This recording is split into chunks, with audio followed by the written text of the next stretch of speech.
कुंडली कवरदारी विठ्ठल श्री ज्ञानदेव तुकाराम पंढरीनाथ भगवान की जय। श्री रामचंद्र भगवान की जय। रघुनाथ महाराज की जय। श्री गुरुदेव दत्त वासुदेव हरी। श्री गणेशाय नमः। श्री सरस्वते नमः। श्री गुरुभ्ये नमः।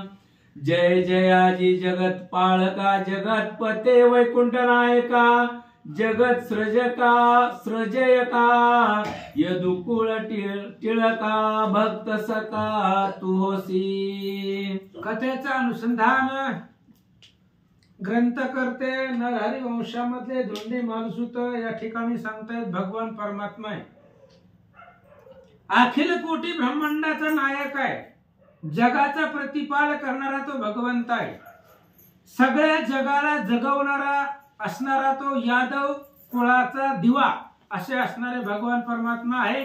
आणि भक्ताचे अत्यंत जवळचे भक्त सखा असणारा तो पांडुरंग आहे असं महाराज सांगतात। निखिल जीवन निर्विकारा विवेक रत्न वैरागरा शुद्ध सत्व गुण गंभीरा रुक्मिणी वरदा दीनबंधो। आणि तुम्ही असणारे कसे आहेत? निर्विकार आहे, कुठल्याही प्रकारचा विकार तुमच्यापाशी नाही, विवेकामध्ये रत्न असणारा भगवान परमात्मा आहे, शुद्ध सत्व आहे, शुद्ध असणारा सत्व मूर्ती तुम्ही आहेत आणि रुक्मिणीचे पती असणारा अखिल कोटी ब्रह्मांडाचा नायक तो भगवंत आहे असं महाराज सांगतात। हे कृपाळ नवा पंढरीनाथा पुढे बोलवी भक्ती सारंग ग्रंथा मागिले अध्यायी अनाथनाथा जन्म चौरंगीचा करविला। आणि पाठीमागच्या अध्यायामध्ये अशा प्रकारची कथा आहे, भगवंतानं बोलवून घेतलं मुखामधून चौरंगी नाथ यांचा असणारा जन्म पाठीमागच्या अध्यायामध्ये आपण ऐकला। कसा कसा झाला ती महादेवजी महादेवाने ती अप्सरा त्यांच्यापासून असणारा कृष्णागराचा जन्म त्या ठिकाणी झालेला आहे। आयुनी संभव अशा प्रकारचा जन्म चौरंगी नाथांचा झाला असं महाराज सांगतात। करविला परी त्यांचे कथन राहिले ते ग्रंथी लेखन आता करवी जग जीवन पुढे वैखरी वैसुनिया। आणि आता ते चौरंगी नाथांचं जन्म कथन करवलं म्हणजे सांगितलं पण अपूर्ण राहिले, त्यांची कथा परिपूर्णता झाली नाही, अर्धी राहिली। अध्याय संपला, आता पुढच्या अध्यायामध्ये या चालू अध्यायामध्ये त्या ग्रंथाचं त्या असणाऱ्या चरित्राचं लेखन करतो। पण भगवान परमात्मा तुम्हीच माझ्या मुखामधून ते चरित्र लिहून घ्यावं असं महाराज सांगतात। तरी गताध्यायी सपत्न माता लोटली तिथे कामसरिता परी कृष्णागर प्राज्ञिक सुता बळेची नेले पाचारुणी। आणि पाठीमागच्या अध्यायामध्ये आपण ऐकलं गेलं त्याची सावत्र आई भुजावंती आहे त्या कृष्णागराची, आणि तिच्या मनामध्ये त्या कृष्णागराविषयी काम निर्माण झाला म्हणून त्याला असणाऱ्या खोलीमध्ये घेऊन जाण्याचा प्रयत्न करत होती। पण ती कृष्णागराच्या लक्षामध्ये आला आणि आपली आई आहे म्हणून तिचा असणारा धिक्कार करून कृष्णागर माघारी खेळण्यासाठी निघून गेला। आता पुढे काय झालं? गरणी जननीचा धिक्कार सदना गेला होता कृष्णागरू येरी सखे जीवा पाडू पाचरिली होती की। आणि कृष्णागरानं त्या असणाऱ्या आईचा भुजावंतीचा धिक्कार केला आणि आपापल्या खोलीमध्ये आपापल्या सदनामध्ये तो निघून गेला। आणि मग त्या भुजावंतीच्या लक्षामध्ये आले की हा आपलाच मुलगा होता सावत्र। हे लक्षात आल्यानंतर ना तिनं आपली दासी सेविका तिला जवळ बोलवलं आणि काय विचारते सांगून सकळ वृत्तांत प्राण घातासी झाली होती उदित परी ती सखी प्रज्ञावंत देत मसलत तीयसी। आणि ती एवढी असणारी जीवावरती उदार झालेली होती भुजावंती। आताही आपल्याकडून घडलंय, हे जर राजाला कळलं तर राजा मारून टाकल, जगतामध्ये या असणाऱ्या नगरामध्ये विटंबना होईल म्हणून जीव देण्यासाठी ती तयार झालेली होती।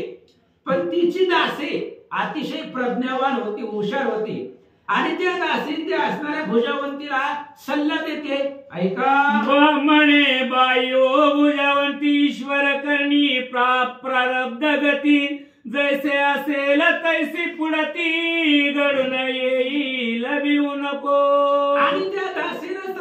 भुजावंतीला म्हणले हे बघ ईश्वराची सत्ता आहे, त्याच्यामुळं जसं दिवस येतील तसं आपण राहायचं म्हणलं.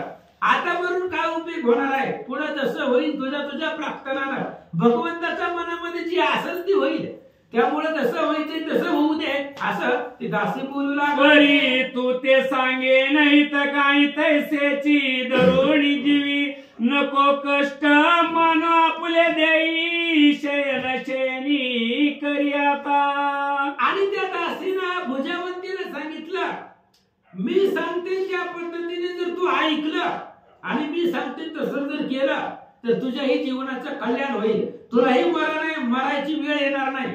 फक्त आता जे झालंय ते होते म्हणले घडून आलंय, पण आता तू घरी जा, तुझ्या असणाऱ्या खोलीमध्ये जा आणि तिथे गेल्यानंतर निवांत तुझ्या पलंगावरती झोप असं ती दासी सांगू लागली. शयन शयनी केली पूर्ण राव येईल परधीहून पारधीहून आल्या सेवील तुझ्या सदना परी तू उठू नको की. आणि ती दासी भुजावंतीला सांगू लागली तू जा तुझ्या पलंगावरती झोप, आणि राजा शिकारीला गेलेला आहे, संध्याकाळी माघारी येते ती, आणि राजा घरी आल्याबरोबर रोज जसं उठून त्याला सामोरे जाती तसं उठायचंच नाही, तसंच पलंगावरती झोपून राहायचं. मग राजा आल्यावर सुद्धा उठायचं नाही. मग राजा विचारेल काय झालंय, मग तो राव पुसेल तू ते तू तव तू सोंग दावी शोका कुलाते रुदन करोनी वदरायते प्राण रहित होय मी. आणि ज्यावेळेस राजा आल्यानंतर तुझी अवस्था पाहिजे, तू उठायचं नाही तसंच पडून राहायचं. मग राजा जवळ येईल, जवळ आल्याबरोबर डोक्यावर हात फिरविल, काय झालंय तब्येत बरोबर आहे का, सगळे चौकशी केल्यावर तू झोपूनच राहायचं. आणि राजाला असं सांगायचं की मला जगायचंच नाही, मला आता मरायचं, असं राजा पुढे गोष्टी करायच्या असं ती दासी सांगू लागली. आता काय ठेवणी प्राण झाली नाही भ्रूरक्षण ऐसे बोलता राव वचन पुढे तुझसी पुसेला. आणि तू राजाला एवढंच म्हणायचं की मला जगायचंच नाही, माझ्या असणाऱ्या इज्जतीचा प्रश्न आहे, माझ्या आबरूचं रक्षण तुमच्या घराण्यामध्ये होतच नाही, झालंच नाही, त्याच्यामुळे आता मला जीव द्यायचा आहे, मला जगायचंच नाही असं तू बोलल्यानंतर राजा विचारेल नेमकं काय झालंय, मरण्यासाठी तू तयार झाले, असं काय तुझ्या काही दिवसामध्ये घडलंय असं विचारल्यावर काय सांगायचं. पुसता वदे की प्रांजळवंत कृष्णागर तुमचा सुत कामुक होऊनी मद सदनांत स्पर्शावया धावला. आणि ज्यावेळेस राजा विचारेल की बाबा काय झालं, तुला रडायला लागले, मरणाच्या गोष्टी करायला लागले, मग असा प्रसंग तुझ्यावरती काय ओढवला, काय दुःख आहे, असं जर राजाने विचारलं तर त्या राजाला सांगायचं कृष्णागर नावाचा तुमचा मुलगा आहे आणि तो मुलगा मला बघून कामातूर झाला आणि मला स्पर्श करण्यासाठी तो माझ्या असणाऱ्या खोलीमध्ये आला असं राजाला धावला परियत्ने करून बळे दिदला मागे लोटून ऐसे होता अनुचित प्राण कैसा ठेवू महाराजा. आणि त्या राजाला सांगायचं ती दासी सांगू लागलेली आहे महाराज त्या असणाऱ्या कृष्णागडाला मी ढकलून दिलं, नाहीतर तू मला असणारा बळजबरीनं माझ्या असणाऱ्या खोलीमध्ये मला स्पर्श करण्यासाठी कामातून होऊन आलेला होता, मी त्याचा असणारा हात झटकला आणि त्याला खोलीच्या बाहेर काढलं. मग महाराज तुम्हीच सांगा जर मुलाचीच अशी नजर असेल तर मग कसं जिवंत राहावं असं ती दासी सांगू. ऐशा परियारा दोन्ही युक्ती क्रोध उपजावी राया चित्ती क्रोध वश झाली रांड्रपती कलहे मुला सोडिल की. आणि मग ती दासी सांगू लागली असं तू बोलायचं कृष्णागराबद्दल की राजाच्या मनामध्ये राग निर्माण झाला पाहिजे, आणि एकदा का राजाच्या मनामध्ये त्या कृष्णागराबद्दल जर राग आला की रागाच्या आवेशामध्ये माणूस काही करेल काही सांगता येत नाही. क्रोधाईसा महावैरी बैसला असता जिवेवरी जो ज्ञानाची मिरवे थोरी तो संसारी मूर्ख होया. आणि त्या राजाला जर राग आला रागाच्या आवेशामध्ये कृष्णागराला मारायला सुद्धा राजा माग पुढे पाहणार नाही असं दासी सांगू लागली. मग तो कदान म्हणे सुत त्वरे करील प्राण रहित, मग तू सदनी आनंद भरित सुख लाभाते सेविका. आणि दासीने सांगितलं तू मरण्यापेक्षा आपण त्या कृष्णागरालाच मारू. हाय ती असणारे 16-17 वर्षाचं लेकरून ती बी सावत्र आहे. त्याच्यामुळे आपण राजाला असं सांगू त्या कृष्णाबद्दल, कृष्णागराबद्दल की राजाच्या मनामध्ये जर राग निर्माण झाला की राजा आपला मूल आहे हे सुद्धा पाहणार नाही आणि त्याला असणारा मारून टाकील, मग तू आनंदाने तुझ्या महालामध्ये राहा असं ती दासी सांगू लागले. अंगी विषतरुचा कोंब चांग खुणून टाकिल्याने मार्ग, मग विषाचा शरीरी लाग पोटून होईल जननीये. आणि विषाचा असणारं कोंब जर अंगामध्ये असेल आणि ती कोंब झाड असणारं लहानपणी जर खोडून टाकलं, मुळे होऊन जर ते असणाऱ्या कृष्णागरालाच आपण मारलं तर मग तुलाही दुःख होणार नाही आणि प्राण देण्याची वेळ सुद्धा येणार नाही असं सांगू लागले. आधी ठेचिल्या उर मुख, मग कैचे मिरवेल विष दुःख, कंटकी धरल्या वृचिका वेदने ते मिरवेना.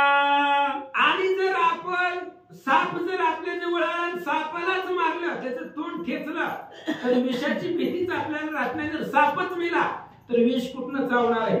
विंचूची त्याची असणारी नांगी जर पकडली आणि ती विंचू चावलं नाही तर त्याचं विष अंगामध्ये कसं उतरेल असं ती दासी सांगू लागले. की वन्य असता धुम्राकार वरी, सांडावे लगबगे नीर, मग धाव सदना पार घेत नाही जननीये. आणि आग्नी जर पेटत असेल, आग्नीमध्ये जर पेटायच्या आधीच त्याच्यामध्ये जर पाणी टाकलं तर ते आग्नी पेटणार नाही, पेट घेणार नाही, मग घर जळणार नाही असं त्या पद्धतीने सांगू लागले. तरी कृष्णागराचा वसवसा तव हृदय मिरवेल स्वबळ फासा, तरी राया सांगून आयशा लेशा दुःख सरिता लोटवी. म्हणून तुझ्या मनामध्ये दुःख आहे, तुला कृष्णागर आपला मुलगा आहे आणि त्याच्याबद्दल जर असं घडलं तर ही राजाला तू असं पटवून दे की कृष्णागरच माझ्यावरती धावला होता आणि मला कामाच्या जोळानं तू स्पर्श करण्यासाठी आला होता असं तू राजाला सांग कृष्णागराबद्दल असं तर दासी बोलू लागले. तरी त्या उदकाचे आधी वळण दुःख सरिते बांधावे बंधन, बंधन बांधिल्या सजीवपणे सुखे पुढे मिरविका. म्हणून ही दुःखरूपी नदी जी तुझ्या जीवनामध्ये आलेली आहे ते असणाऱ्या नदीचं वळण फिरव कृष्णागरावरती आणि स्वतःचा जीव वाचव. तुझ्यावर जे आलेले संकट आहे ते कृष्णागरावरती दे ढकलून आणि राजा मग तिचं काही का करणार, तू बाजूला होशील असं ती दासी बोलू लागली. ऐसी सांगुनी ती होती गेली आपल्या सदना प्रती, येरीकडे उजवंती कनक मंचकी पहुडली. आणि अशा प्रकारे ती दासीनं भुजावंतीला सांगितलं आणि ती आपापल्या घरला खोलीमध्ये निघून गेली. आणि दासीचं जे बोलणं होतं ते भुजावंतीला लक्षामध्ये ठेवलं. भुजावंती आपल्या घरामध्ये आली. आल्याबरोबर कनकाचा सोन्याचा मंचक होता पलंग आणि त्या सोन्याच्या पलंगावरती भुजावंती झोपले. तेजनी अन्नोदक स्नान कैसे श्रृंगार कुकुम लेना, तर सर्व उपचाराते तेजुना विनमुखतई पौडली. आणि त्या भुजावंतीनं अन्नाचा त्याग केला. सुंदर अशा प्रकारचे असणारे शृंगार केलेला होता. दागदागिने घातलेली होती. राजाची राणी होती. ती सगळे असणारे दागदागिने काढून टाकले. कुंकू सुद्धा कपाळावरती लिहिलं नाही. सगळे जे काही उपचार अलंकार आहे त्या अलंकाराचा त्याग केला आणि विनमुख राजाच्या विनमुख त्या पलंगावरती झोपले. तो येरीकडे शेषांगर पारदी खेळोनी कनकभर, चिंताब्दीची फोडून लहर सदनात जातसे. आणि इकडे दिवसभर राजा पारदीसाठी शिकारीसाठी आलेला होता शशांकर राजा. आणि दिवसभर शिकार करून करून तो असणारा पुन्हा संध्याकाळी आपल्या असणाऱ्या राजमहालाकडे माघारी निघाला. नाना गजरे यंत्र स्थित अमू अब्धीचा लोट लोटीत, क्षेत्रपाती पूर्ण भरित चमू तो येते दवा. आणि मग राजा शिकारीहून वनातून आपल्या असणाऱ्या गावाकडे येत होता. थाटामाटामध्ये अनेक प्रकारचे वाद्य वाजत होते.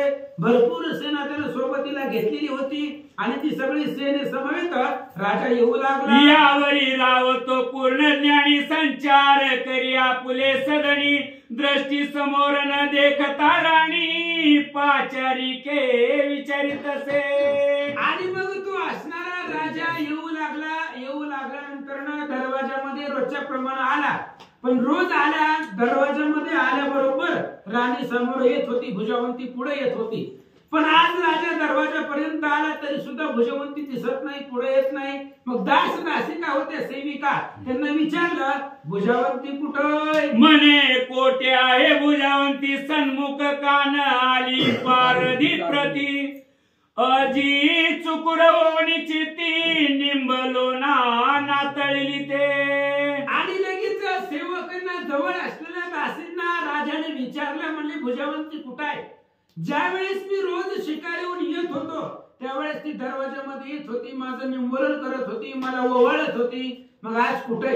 आज मला दिसत नाही. ओवाळण्यासाठी ती विसरली की काय? असं राजा बोलू लागला. राय ते बोलती परिचारिका हे महाराजा सद्विवेका आजी राणी कवन दुखावली कळेना.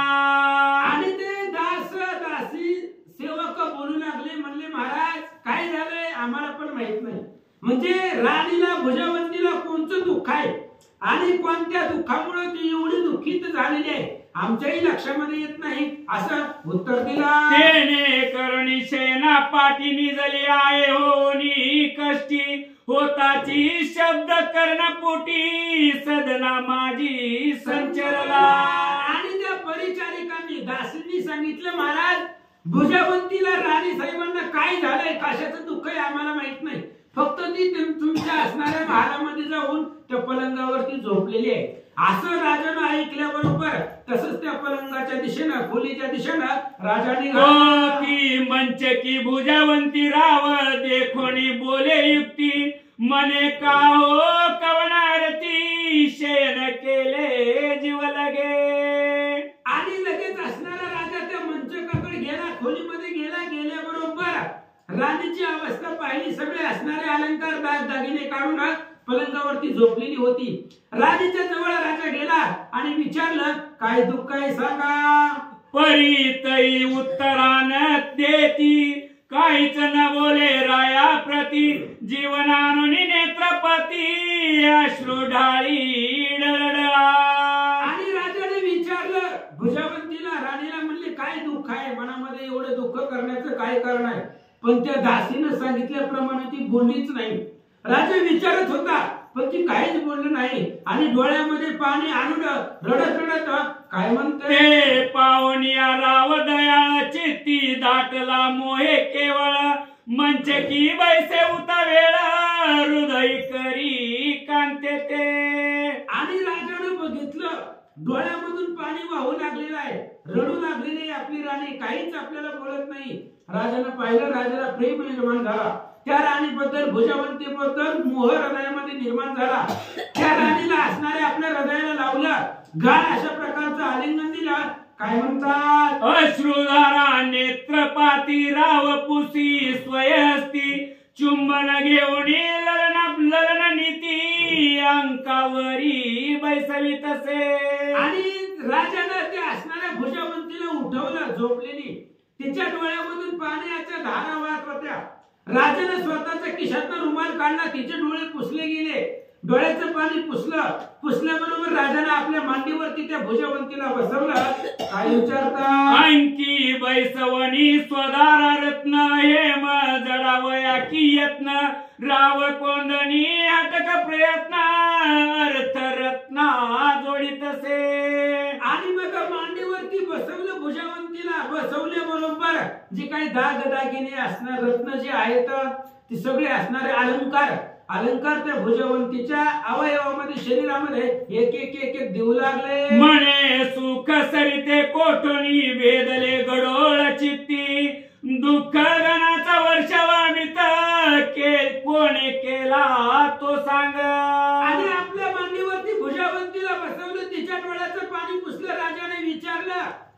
तुझ्या जीवनामध्ये दुःख रूपी नदी कुठून आली? सुखाची सरिता जीवनामध्ये चाललेली होती, त्याच्यामध्ये गढूळ पाणी कुठून आलं? मनामध्ये काय दुःख झालं?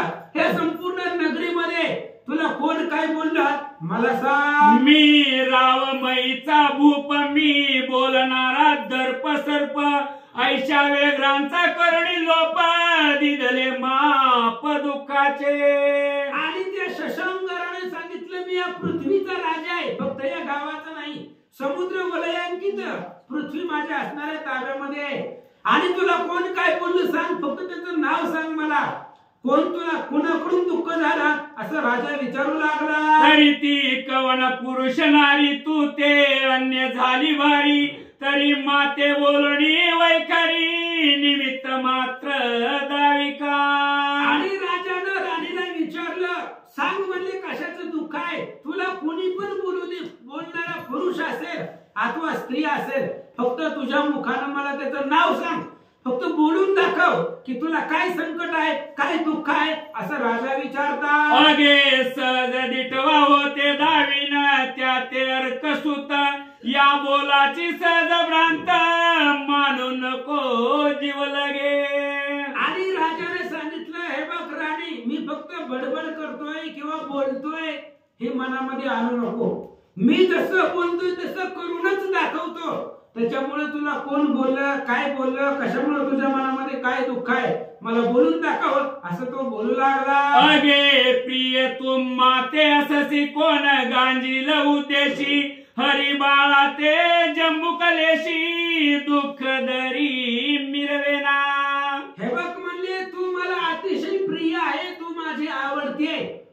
आणि तू माझी आवडती असल्यामुळं तुला या असणाऱ्या नगरीमध्ये, राजवाड्यामध्ये कुणी त्रास दिलाय? कोण तुला बोललं? अरे त्या सिंहाच्या पिल्ल्याला एखाद्या कोल्ह्यानं त्रास द्यावा अशी अवस्था झालेली आहे, फक्त नाव सांग असं राजा बोलू लागला. अगे मशकाचे निपाडा धडके, गीत रे गिरीचा कडा, की राम रक्षे भूतवडा, रक्षणीया बैसतसे. अरे एखाद्या असणाऱ्या मशकाच्या धडक्यानं एखाद्या असणाऱ्या मोठ्या पर्वताचा कडा तुटून पडावा, किंवा राम रक्षेसाठी, त्या राम रक्षेचं रक्षण करण्यासाठी भूता त्या ठिकाणी भूताचा मेळा बसावा, त्या पद्धतीने अवस्था झाले असं राजा बोलू लागला. देवी तू माझी पट्टराणी, कोण घालू शके काचणी, नाम दर्शवी प्रांजळपणी, मग उर्वीन ठेवी तयाते.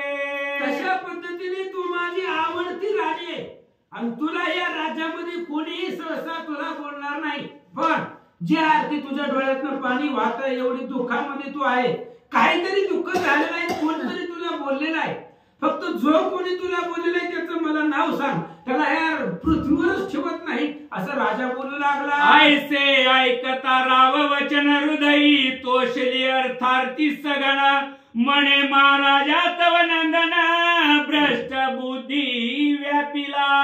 आणि अशा प्रकारे राजा बोलला, प्रमाण देऊन तिला शपथ घेऊन बोलला, तुला बोलणाऱ्याला मी या पृथ्वीवरती ठेवतच नाही, काय दुःख आहे सांग. असं बोलल्याबरोबर भुजवंती राणीला आनंद झाला.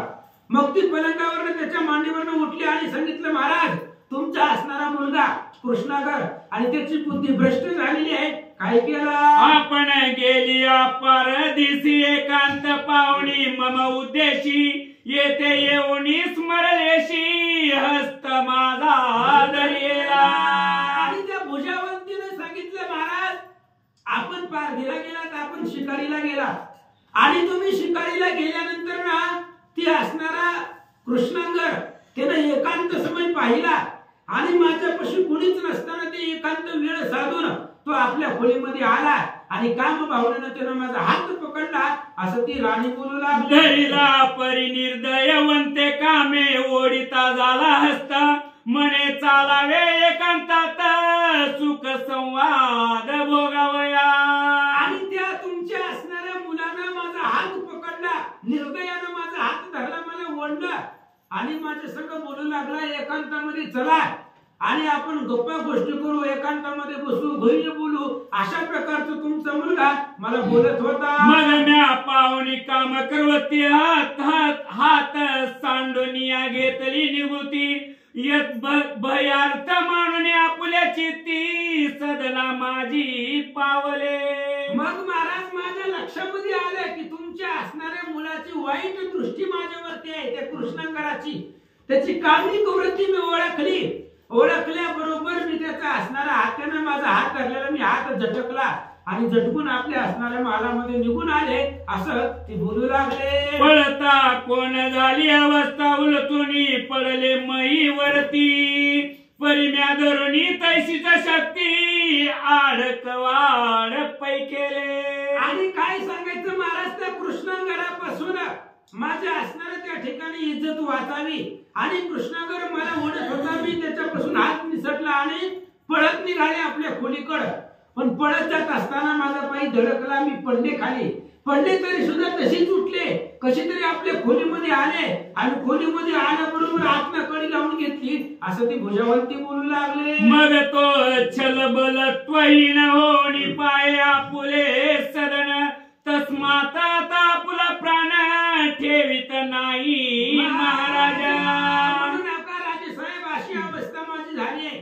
तुमचा असणारा मुलगा कृष्णागर त्यानं मला काम वासनेनं पाहिलेलं आहे, त्याचं काही चाललं नाही. मी कडी लावून घेतली आत्मा म्हणून तो त्याच्या घरामध्ये निघून गेला.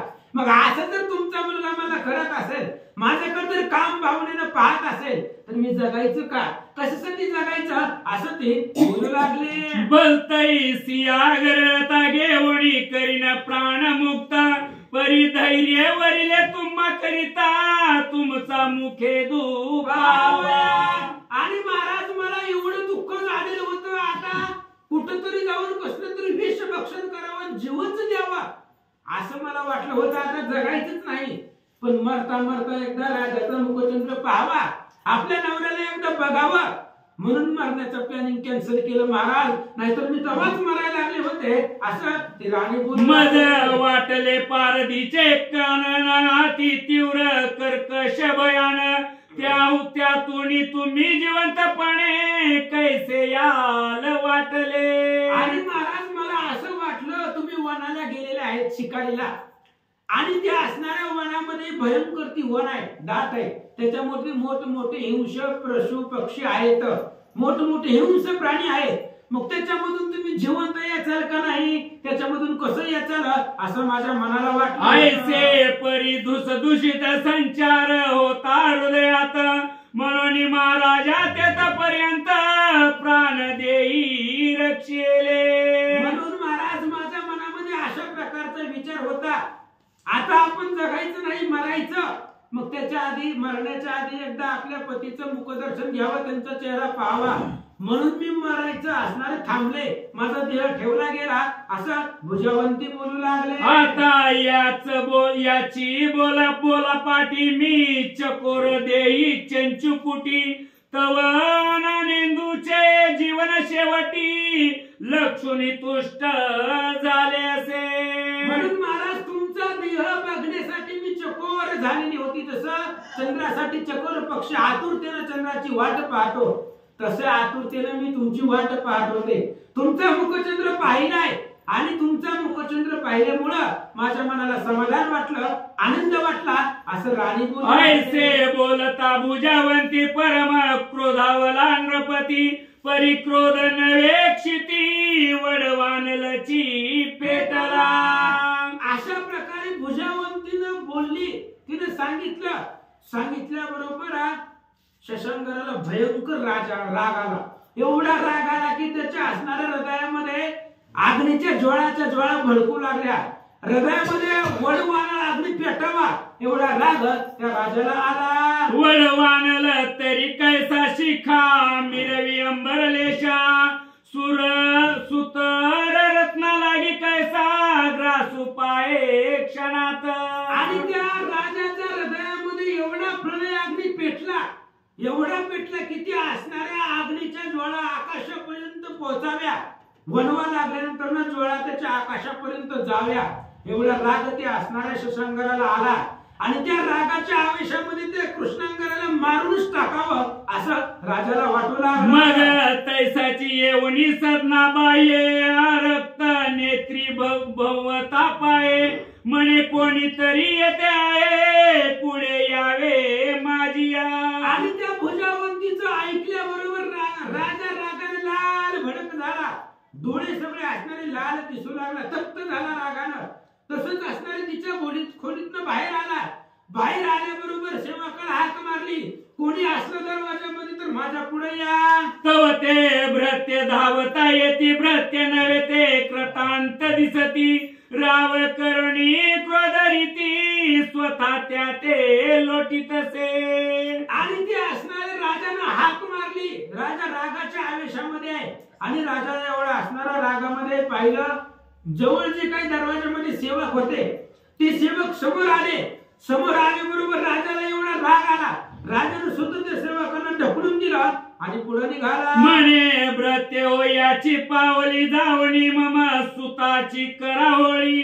अथवा बंधन करणी असतवेली खांडणी आत टाकावे. आणि त्या सेवकांना राजाने सांगितलं. शशांकराने म्हणला जसं वेगानं माझ्या पुढे हात मारल्याबरोबर आला तसंच माघारी पावलं घेऊन जावा आणि त्या कृष्णांगराला मारूनच टाका. नाहीतर त्याचा हातपाय बांधा आणि त्याचा हातपाय तोडून टाका असा आदेश राजाने दिला. ऐसे बोलता नृपनाथ दूत धावती वाताकृत सदन वेडणी राजसुता मृत्युमयी नेलासे. आणि राजाने अशी ऑर्डर दिल्याबरोबर ते असणारे सगळे सेवक पळत पळत गेले आणि कृष्णांगर ज्या खोलीमध्ये होता राजकुमाराची खोली त्याच्या त्या खोलीला वेढलं गेलं.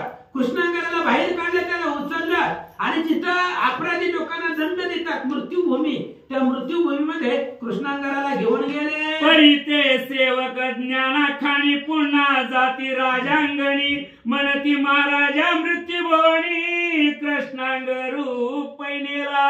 पण ते सेवक हुशार होते ज्ञानी होते. सेवकांनी विचार केला या मुलाचा काहीच अपराध नाही. आपण बघितलंच नाही. फक्त राजा बाहेर आला म्हणला त्या कृष्णांगराला मारून टाका.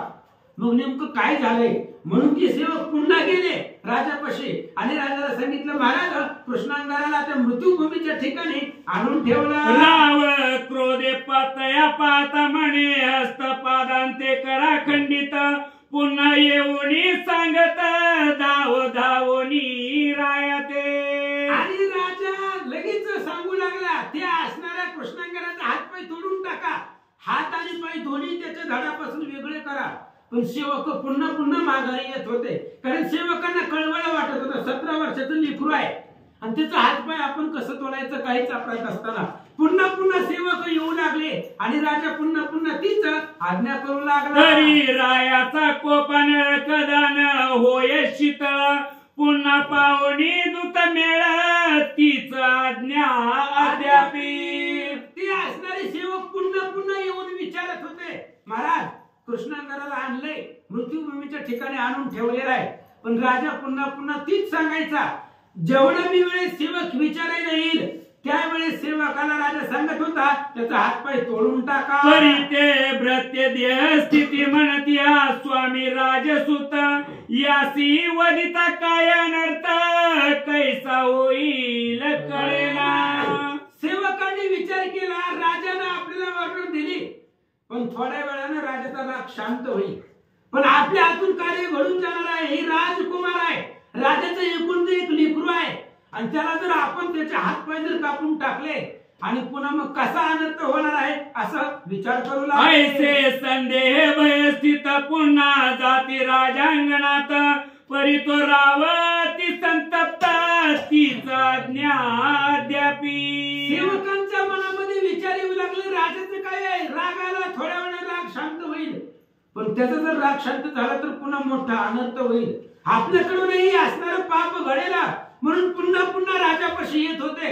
राज दरबारामध्ये येत होते आणि राजाला विचारत होते. राजा पुन्हा पुन्हा तेच सांगायचं त्याचा हातपाय तोडून टाक. मग ते दूत निष्ठुरपणी चौरंग आणि ती कनक कोंदणी तया लागी वैसवणी कार्यावरती हटवले.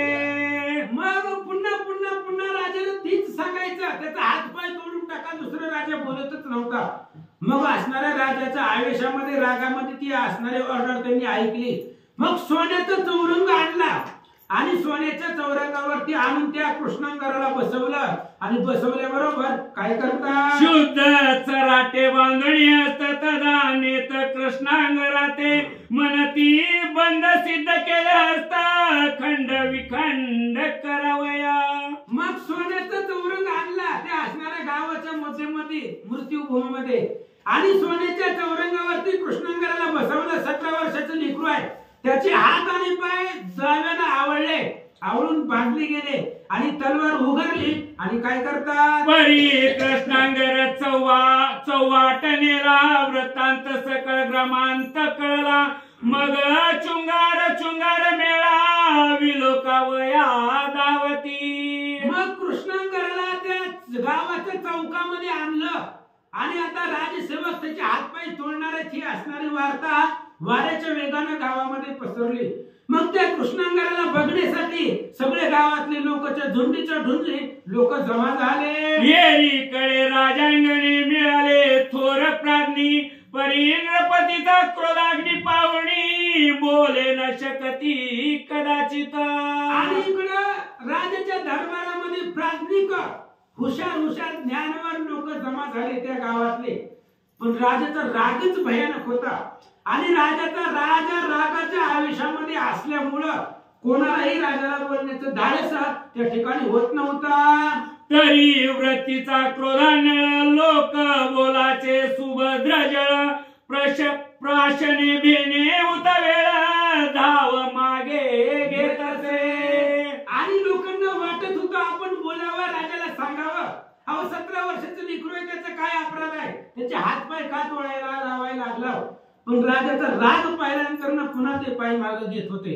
पुन्हा मनात वाटत होतं राजाला बोलावं, पण राजाचा राग पाहिल्यामुळे त्यांच्या मनाची धाव पुन्हा मागे येत होती. काहीच बोलत नाही. येरीकडे चौवाटेशी कनक चौरंगी राजसुतासी दुती वैसवणी असत पादांसी योजिते झाले छेदावया. आणि इकडे त्या असणाऱ्या चौकामध्ये गावातल्या चौकामध्ये चौरंग आणलेला होता सोन्याचा. त्या चौरंगावरती चौरंगी त्या कृष्णांगराला बसवल्याबरोबर दाव्याने त्याचे हातपाय बांधले आणि मग कमरेची तलवार काढली आणि काय करतात शस्त्र करणी नग्न त्वरित एके घायाळ केले असत तैसेची झाले चरण व्यक्त भग्न होनी पडेला. त्या चौरंगावरती कृष्णांगराला बसवलं, त्याचे असणारे हातपाय दाव्यानं बांधले, तलवार काढली, तलवारीने दोन्ही त्याचे हात कापून टाकले. हात कापल्याबरोबर तसंच पायही त्याचे असणारे मांडीपासून खाली कापून टाकले आणि अतिशय निव्वळ दुःखी अवस्थेमध्ये त्या चौरंगावरती कृष्णांगर पण एकाची आकांत वर्तला येते कोणी कोणाने विचारी जेते पावणी संग्रामाते भयभीत संपूर्ण. आणि त्याचे हात आणि पाय तोडल्याबरोबर एकच आकांत झाला. सगळे लोक तळमळ करू लागली. त्या असणारी लेकराची अवस्था पाहिली. अतिशय त्या असणाऱ्या निव्वळतेने त्या ठिकाणी चौरंगावरती पडलेला होता. सगळ्या नगरामध्ये आकांत झालेला होता, पण कोणीही कुणाला बोलण्याचं धाडस करत नव्हता. उपरी योजनी पदे निगुती तीक्ष्ण धारा शस्त्रे हानिती ती एका गायक्षिती पद कमले पडिली. आणि दोन्ही हात धडापासून वेगळे केले, दोन्ही हात तलवारीने कापून टाकले. लोकांना तळमळ वाटत होती पण कोणी बोलत नव्हतं. पण त्याच तलवारीने त्याचे असणारे दोन्ही पाय एकाच गावामध्ये दोन्ही असणारे पाय मांडीपासून तोडून टाकले. मग रुधिराचा बळबळाट मही लोटला पार लोट जेवी युवती कुमकुम वट तेवी धारा शोभली. आणि त्या कृष्णांगराचे हात आणि पाय दोन्ही कापून टाकले. अंगामधलं सगळं असणारं रक्ताचं पाठच्या पाठ त्या ठिकाणी त्या चौकामधून वाहू लागले. जसं एखाद्या सौभाग्यवतीनं कपाळावरती कुंकू लावावं, पूर्ण कंकाचा मळवट तिच्या कपाळावरती लावावा, त्या पद्धतीने रक्ताचे पाठच्या पाठ वाहू लागले. परी रावतो कृष्णांगर मूर्छने व्यापिली तीव्र कनकासनी चौरंगावर उलथोनिया पडेला. आणि मग तो असणारा कृष्णांगर 17 वर्षाचा मुलगा होता. तो असणारा हात आणि पाय दोन्ही कापल्याबरोबर त्याला मूर्छा आली, दीर्घ मूर्छा.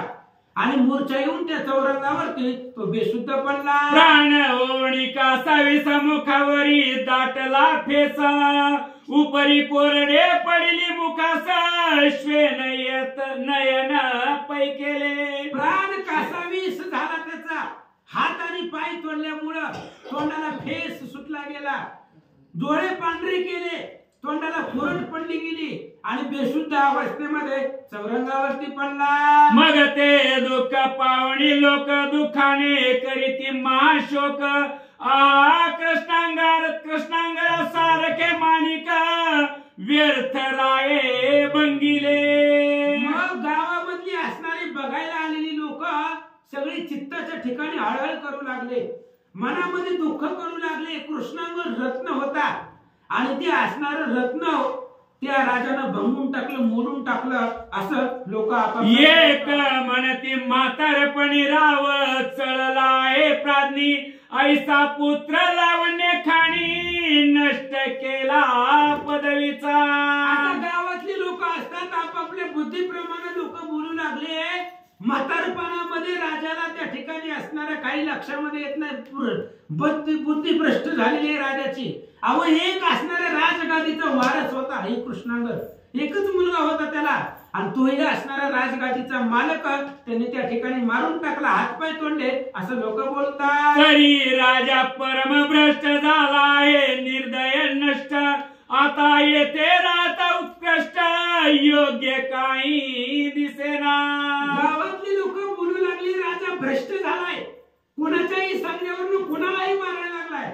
आणि आपण जर ह्या गावामध्ये राहिलं, जर स्वतःच्या पोराचा विचार त्याने केला नाही, मग आपल्या कोण जर एखादा अपराध झाला तर आपल्याला माफ करील का, असं लोक बोलू लागले. सहज प्रपंचाचे पाऊली पडतसे आड पाऊली, परिराय हृदयी क्षमन केली, घात करील कधी तो.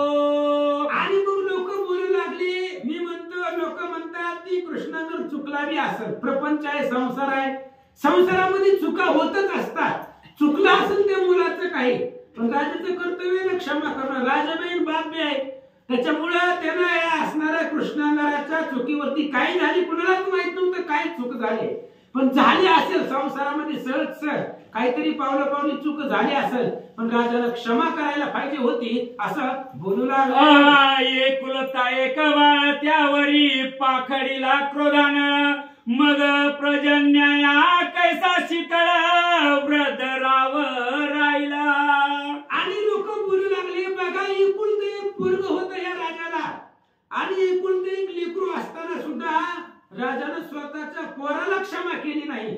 मग आपल्याकडून जर अपराध घडला, जो स्वतःच्या पोराला मारण्याचा विचार करतोय तो प्रजेला कसं सांभाळेल, प्रजेसाठी तो शांत कसा राहील, असा लोक विचार करतात. एक म्हणे राजनीती तैसीच आहे सर्वाक्षिती, ग्रही दाविली क्रोध संपत्ती, दाख पडेल प्रजेते. आणि आता मतांतर असतात, प्रत्येकाच्या मनामध्ये वेगवेगळे विचार येत असतात. लोक बोलू लागले, आपापसात बोलतायत, असंच असतं म्हणले, राजनीती तुमच्या लक्षात येत नाही. राजाचं कर्तव्य असतं त्यांना आधी धाक घरामध्ये दाखवावा लागतो. राजाने जर घरामध्ये धाक दाखवला तर त्याची भीती प्रजेमध्ये राहते. जर घरामध्ये त्यानं काही दंड केला नाही तर प्रजेमध्ये धाक राहत नाही, अशी राजनीती असते, असं लोक बोलतात. एक म्हणे भ्रष्ट कृष्णागर कुबुद्धी धरली मातेवर, तै शिक्षा पावला साक्षात्कार, राया दोष न लगेची. काही लोक म्हणू लागली कृष्णांगर भ्रष्ट बुद्धीचा आहे.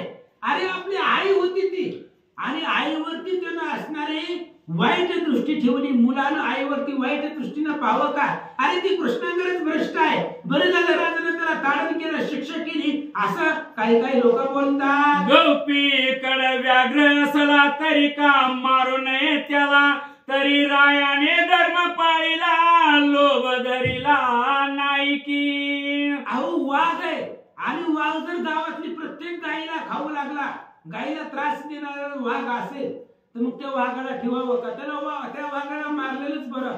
तसं त्यानं आईवरती वाईट दृष्टी ठेवली त्या कृष्णांगरानं, म्हणून राजाने त्याला दंड केला, बरोबर केलं असं काही लोक बोलतात. वृश्चिक होता दृष्टी व्यक्त तरी का धरू नये प्राणांत, दुष्ट आहे की दुसदुसित मारू नये की त्याला.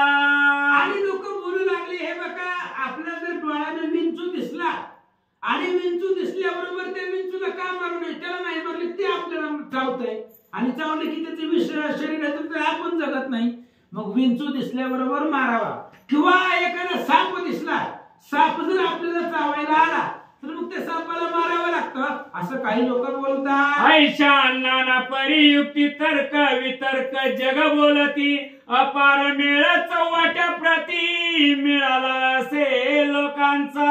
आणि अशा प्रकारची लोक तर्क वितर्क करत होती, वेगवेगळ्या पद्धतीने बुद्धीला मनाला येईल ती लोक त्या चौकामध्ये बोलत होती आणि चौकामध्ये अफाट लोकांची गर्दी होती आणि त्या गर्दीच्या मध्यभागी चौरंगावरती कृष्णांगर पडलेला होता आणि अफाट चौकीमध्ये ते असणारी गर्दी लोकांची जमलेली होते. त्यात सहजासहज गमन गोरक्ष मच्छिंद्र उभय जाण, आले करीत आले चौवटे कारणे तो अपार मेळा देखिला. आणि दोघ जण गर्भांद्री पर्वतावरनं मच्छिंद्रनाथांना दत्तांच्या भेटीला जायचं होतं. लय खूप दिवस झालं गुरुची भेट नाही, म्हणून दत्तात्रयाच्या भेटीसाठी गर्भांद्री पर्वतावरून निघालेली होती दोघ जण जोडी, मच्छिंद्रनाथ आणि गोरक्षनाथ. आणि जात असताना त्या गावामधून निघाल्याबरोबर त्या गावाच्या चौकात आल्याबरोबर त्यांनी लोकांची गर्दी पाहिली. मग कशाची गर्दी आहे असं त्यांना वाटलं. सोडोनी गर्भाद्री पर्वता ते न्यावे भेटीसी मच्छिंद्रा ते, घेऊनी जाता गोरक्षनाथ आले होते त्या ठाई. मग मच्छिंद्रनाथ आणि गोरक्षनाथ त्या ठिकाणी का आले होते तर दत्तात्रयांनी गोरक्षनाथापाशी सांगितलं होतं, म्हणले माझे असणारे बाळ माझं लेकरू मच्छिंद्रनाथ मला खूप दिवस झाले भेटलं नाही आणि दत्तात्रयांचा निरोप त्यांच्या भेटीसाठी मच्छिंद्रनाथांना घेऊन गोरक्षनाथ गिरनार पर्वतावरती दत्तात्रयांच्या भेटीसाठी चाललेली असताना सहज त्या गावामध्ये आले होते. आले परिसर चाली गोरक्षित नगर दीक्षेची कामना फिरली, म्हणून पाहता व्यापार पाऊली व्यवहार पाऊली येऊन तेथे धडकले. आणि गावाच्या चौकामध्ये लोकांची गर्दी होती, ती कडकडने निघाले होते, पण त्यांच्या मनामध्ये पुन्हा विचार आला, आता जायचंय खूप लांब आहे, भूक लागली आहे, गावामध्ये भिक्षेसाठी फिरावं आणि काहीतरी पोटाला भेटतंय का पाहावं, म्हणून भिक्षा मागण्याच्या उद्देशानं ते गावामध्ये आले होते आणि त्याच चौकामध्ये येऊन थांबले. धडकले पर्या पार मिळत पाहुणी त्यात संचरले गौरबाळ, तो कृष्णांगर ओनी विवाळा विकळा कनक चौरंगी पडेला. आणि मग हे गोरक्षनाथ आणि मच्छिंद्रनाथ भिक्षा मागण्यासाठी गावात आले, पण त्या चौकामध्ये त्यांना खूप गर्दी दिसली. मच्छिंद्रनाथ गर्दीच्या बाहेर होते, गोरक्षनाथ त्या गर्दीतून आतमध्ये शिरले, नेमकं गर्दी कशाची बघण्यासाठी. आणि आत शिरल्याबरोबर त्या चौरंगावरती बाळ कृष्णांगर विकळ अवस्थेमध्ये हात पाय खंडित पडलेलं गोरक्षनाथांनी पाहिलं. मग मच्छिंद्रा ते पाचारोणी धाविता झाला गौरनंदन, जळचर सुते पाहुण परमचित्ती द्रवलासे. आणि गोरक्षनाथांनी पाहिल्याबरोबर त्यांच्याही मनाला हळहळ वाटली. लेकरू लहान होतं आणि 17 वर्षाचं लेकरू दिसायला होतं, त्याचं हात आणि पाय तोडलेलं, रक्त वाहत होते, बेशुद्ध अवस्थेमध्ये ते चौरंगावरती पडलेला आहे. गोरक्षनाथ त्या गर्दीतून बाहेर आले, मच्छिंद्रनाथांना सांगितलं, मच्छिंद्रनाथ आतमध्ये गेले, त्यांनीही पाहिलं आणि मनामध्ये तळमळ वाटू लागले. परी त्याचा न्याय काय लोकांपाशी पुसो जाय, क्षण स्थिर करुणी हृदय करणी विलोकी बाळाची. मग त्यांचा अन्याय काय मच्छिंद्रनाथांनी पाहिलं आणि विचार केला, या लेकराचा बाळाचा अन्याय काय असेल, म्हणून लोकांना विचारावं असा विचार मनात आला. पुन्हा दुसरा विचार केला, लोकांना काय विचारायचंय, आपणच शोध घेऊ, आपण अंतर्ज्ञानी आहात, म्हणून असणाऱ्या हृदयामध्ये शोध घालण्याचा विचार मच्छिंद्रनाथ तो करतात. सदांतरी दृष्टी करिता त्या समजली तयाची माता आणि कृष्णागरासी वरता अवतार दक्ष आढळला. मग मच्छिंद्रनाथांनी विचार केला, अंतर्दृष्टीनं आपल्या हृदयामध्ये पाहिलं, शोध घेतला ही कृष्णांगर कोण आहे, ह्याचा अन्याय काय आहे. ह्याचा अन्याय शोधत असताना लक्षात आलं ह्या सगळ्याला कारणीभूत ह्याची आई आहे, सावत्र आई, भुजावंतीचं कारस्थान आहे हे मच्छिंद्रनाथांच्या लक्षात आलं. दुसरी एक गोष्ट त्यांच्या लक्षात आली, ही अवतार दक्ष आहे, ह्याचा जन्म आईवडील संभव आहे, अवतारिक आहे, हेही मच्छिंद्रनाथांच्या लक्षात आलं. ऐसा शोध शोधिल्याची ती मग क्रोधे दाटले तपोग बसती म्हणे आओ ये रांडा शक्ती प्रविष्ट झाली लोकांते. आणि अशा प्रकारचा शोध त्यांनी मनामध्ये घेतला. दोघांच्याही लक्षामध्ये आलं की अपराध कुणाचे आहे, चुकी कुणाची आहे, दंड कोणाला आहे. हे सगळं प्रकरण लक्षात आल्याबरोबर ही भुजावंतीचं कारस्थान आहे आणि तिच्यामुळेच हे सगळं घडलंय. आता तिचं नाव लोकांमध्ये आणावं असं त्यांना वाटत होतं. परी तो आहे मूर्ख रायाची ती योजिता नये न्याय बावरी ती गाय पोपशास्त्री योजिला.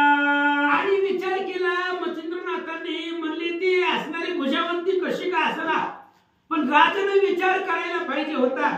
नेमकं खरं काय खोटं काय राजाने पाहिलं पाहिजे होतं. ह्या बाळाचं काहीच अन्याय नसताना सुद्धा याला दंड झाला गेला असा विचार दोघे जण करतात. तरी ऐसा बुद्धिभ्रष्ट विषय लोभी अति वरिष्ठ मै नसावा महाभ्रष्ट मै भार आगळा. आणि त्या राजाचाही राग आलेला आहे, शशांकाराचाही राग मच्छिंद्रनाथांना आला. ह्या राजाने विचारच केला नाही. त्या बायकोच्या सांगण्यावर लेकराचा असणारा हातपाय तोडून टाकले, कुठल्याही प्रकारचा विचार केला नाही. भ्रष्ट बुद्धी झालेला राजा ह्या पृथ्वीवरती असूनच आणि ती जर या पृथ्वीवरती राहिला तर त्याचं वजन पृथ्वीला होईल असा विचार लागणी कांतेच्या बुद्धी संगती बाळा लागी केली अर्ती तस्मात राव विषय भक्ती ठेवू नये मैसी. आणि मच्छिंद्रनाथाने विचार केला, बायकोचं आपले ऐकलं आणि बायकोची बुद्धी ऐकून हे असणाऱ्या लेकराला दंड केला, ह्याला मारलं गेलं. विषय भ्रष्ट झालेला राजा आहे आणि या राजाला ह्या पृथ्वीवरती ठेवूच नाही असा विचार करू लागले. ऐसे चित्ती धरून तेथून उभय निघाले मंडळातून मग गोरक्षा सकळ खूण निवेदिली रायाची. आणि मग मच्छिंद्रनाथ आणि गोरक्षनाथ त्या गर्दीच्या थोडस बाहेर आले आणि बाहेर आल्याबरोबर मच्छिंद्रनाथाने गोरक्षनाथाला ही सगळी ह्या बाळाची कृष्णांगराची सगळी कथा सांगितली.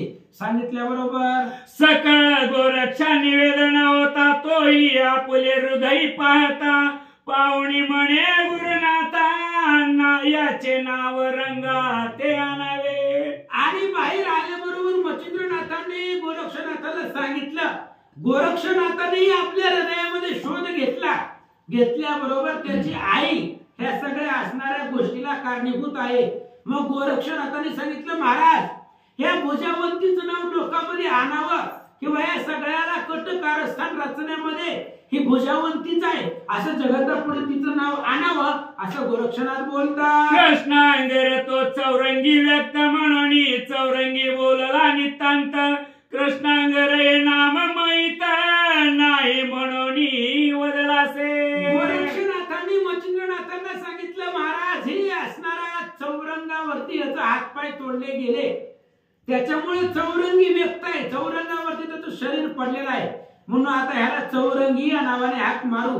आणि कृष्णागर याचं नाव होतं नव्हतं, आता हे कृष्णागर नाव नाही, आजपासून आतापासून या बाळाचं नाव आपण चौरंगी ठेवू असं गोरक्ष बोलतो. आणि हस्तपादारी सकळ एका चौरंगी झाले सकळ म्हणून चौरंगी गौरव बाळ सहज स्थिती वदलासे. आणि गोरक्षनाथांच्या मुखामधून सहज शब्द बाहेर निघाले की याचं नाव चौरंगी असावं ठेवावं, कारण त्याचं शरीर चौरंगावरती होता, हातपाय तुटलेले तेही एका चौरंगावरती, पूर्ण शरीर होतं, तुटलेले हातपाय चौरंगावरती आणि शरीरही चौरंगावरती, चौरंगावरती व्यक्त झालेलं शरीर, म्हणून आता याला चौरंगी असं नाव सहज गोरक्षनाथ बोलले. असो गोरक्ष मचिंद्रा ते म्हणे सद राज सदना जाऊ त्वरिते, मागून घ्या चौरंगाते नाथ पंथी मिळवावया.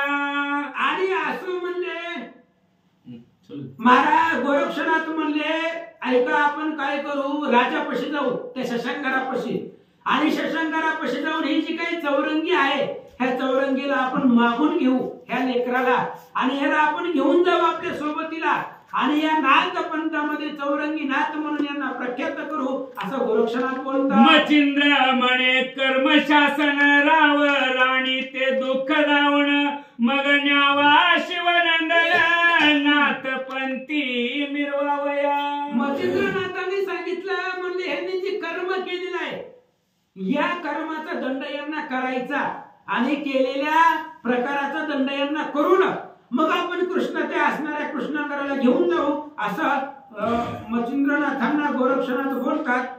पुढं पुंडलिक गौराई विठ्ठल